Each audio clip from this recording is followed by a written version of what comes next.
Bom dia, a paz de Jesus, o amor de Maria, em nome do Pai, do Filho e do Espírito Santo. Amém. Proclamação do Evangelho de Jesus Cristo segundo Marcos, capítulo 11, do versículo 11 ao versículo 26. Tendo sido aclamado pela multidão, Jesus entrou no templo em Jerusalém e observou tudo. Mas, como já era tarde, saiu para Betânia com os 12. No dia seguinte, quando saíam de Betânia, Jesus teve fome. De longe, ele viu uma figueira coberta de folhas e foi até lá ver se encontrava algum fruto. Quando chegou perto, encontrou somente folhas, pois não era tempo de figos. Então Jesus disse à figueira: que ninguém mais coma de teus frutos. E os discípulos escutaram o que ele disse. Chegaram a Jerusalém. Jesus entrou no templo e começou a expulsar os que vendiam e os que compravam no templo.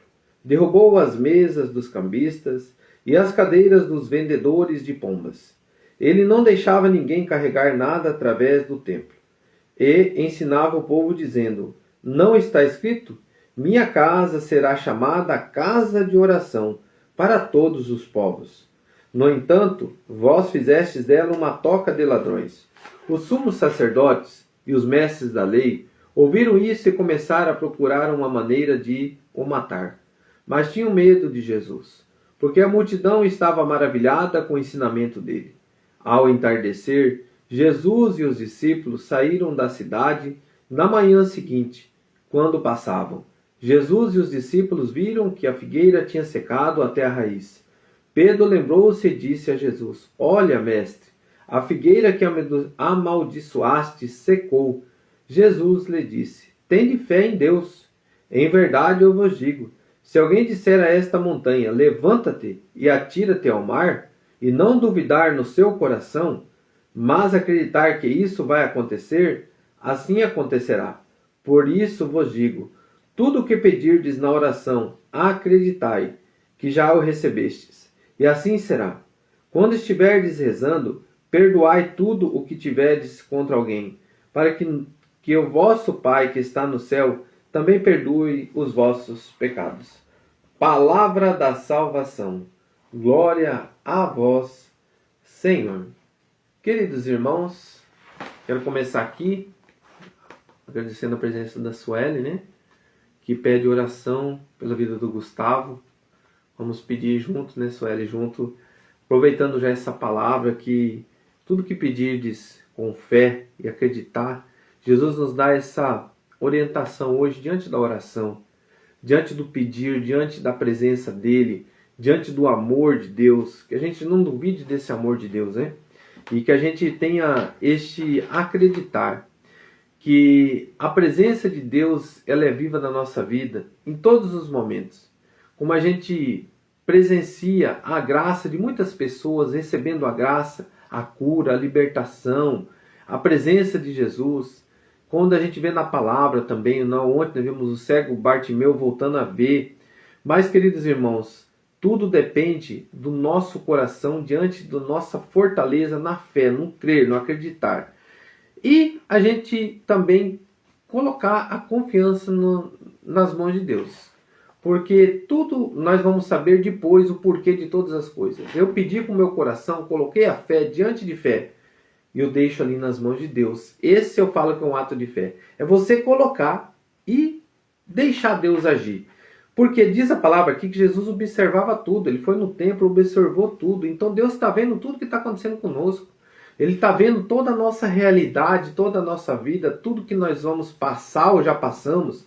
Ele está vendo tudo. Então, ele está vendo o que está acontecendo. Mas quando nós pedimos com o coração, aí, meu irmão, que tem uma grande diferença, Você pedir com o coração.